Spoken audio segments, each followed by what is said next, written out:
My name is Dr. Laura Bruner, and I'm a pediatrician at Fairbanks Memorial Hospital. And I want you to take a minute and pause and slow your breathing and let your shoulders relax. Close your eyes if you want to, and think about being in junior high.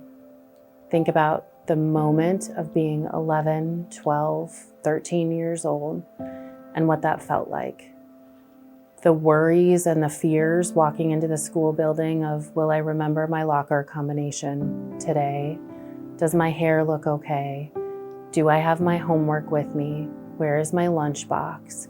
What are the other kids saying right now as I walk past them? Remember the insecurities and the moments of, am I enough? Am I enough as a person? Am I enough in the way that I am showing up today? For most people, that time period is filled with self-doubt, questioning, and wondering how you show up in the world. That is a developmentally normal phase, but for most people, it doesn't bring back particularly warm and fuzzy memories. Now take that feeling and take that moment and think about being a child who is struggling with a behavioral health concern. Sadness, worry, wondering, should I keep living? Wondering about, am I showing up in the world the way that I should show up in the world? Do people love me? And now you're brought into the emergency department at Fairbanks Memorial Hospital by your family, by OCS, by the police, or by an ambulance. And you walk in the front door, and as you walk in, you hear the sounds of an emergency department. You hear nurses and staff talking about things you don't understand. I need labs over here. Where does this IV go? Which room needs this? What's happening in trauma 1? And with your eyes, you see security guards with vests and tools around their waist escorting you to a room. As you walk into the room, you're asked to change your clothes, put on different clothes. You wait while staff comes in and asks you all kinds of questions that you don't know if it's safe to answer. You don't know if it's safe to share your innermost secrets in that moment. A doctor comes in and asks you your history and asks if you smoke and asks what you eat and asks where you sleep at night and how does your body feel. And then you move to a padded room. When you walk into that room, you see a floor with a drain in the center. You see a bed in the middle of it with a sheet and a blanket and a pillow and nothing else. And you are left in that room, and people talk to you and they tell you what's happening, but what they tell you is, I'm not sure how long it will be. I'm not sure where you will go next. I'll bring you lunch. Would you like an iPad? I'll bring you dinner. But they don't have answers for what happens next. They don't have answers for where do you go. And run that back through the lens of being an 11, 12, 13-year-old who is wondering, am I enough? Do I belong? Is this place safe and okay for me?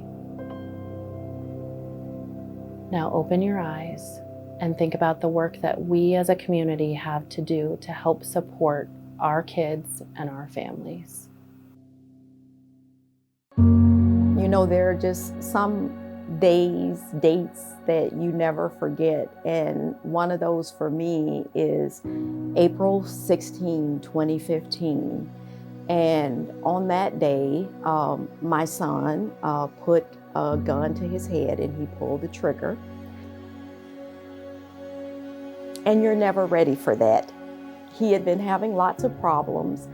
And on that particular day, we were in his room and there was just something about what he was saying to me that I knew he was giving up. And my son, I think at the time was 6'2", I'm 5'2", and he was just walking out of the house. And I'm climbing him like a pole, like, please don't leave, because I knew that if he left, something bad was gonna happen. So I called 911 and they immediately got some officers out. Well, ultimately the officers came and they had found him in our neighborhood. And like I said, he had put a gun to his head, but it jammed. So it was a suicide attempt.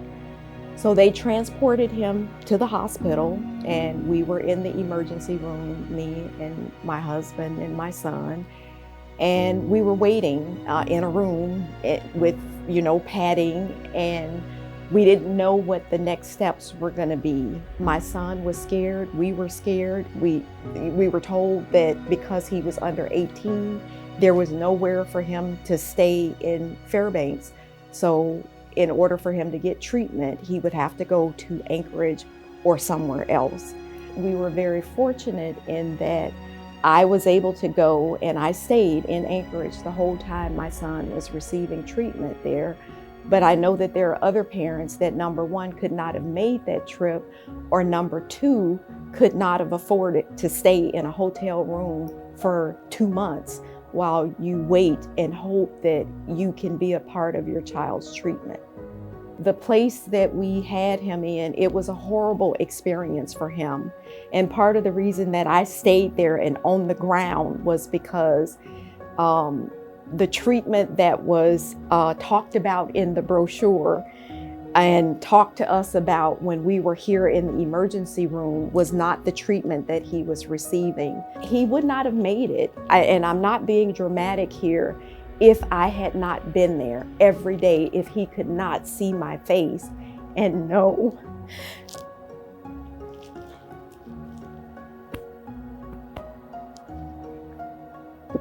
that we had not forgotten him. Our children need to be in places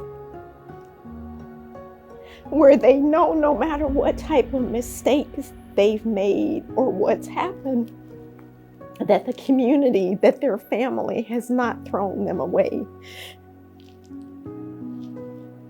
So he needed me there. It is a long journey, and it is a journey that he will be working towards every day, but maturation helps, treatment helps, a sense of community helps, and he's doing well. He's doing well. When working with a family, I know and they know their child needs further medical care, and we don't have it here in the community, or we don't have a way to get it for the kid. It is incredibly painful to know there is a thing there that could help and we can't access it. And our hope with this behavioral health expansion is that we would have a space that we can actually provide treatment for children to help them heal and get better and have tools to be able to be in their home and in their community and be successful. If we've got people in our community that have behavioral health issues, that need behavioral health help, that's our problem. And we need to deal with it. Because if we don't, the problem doesn't go away.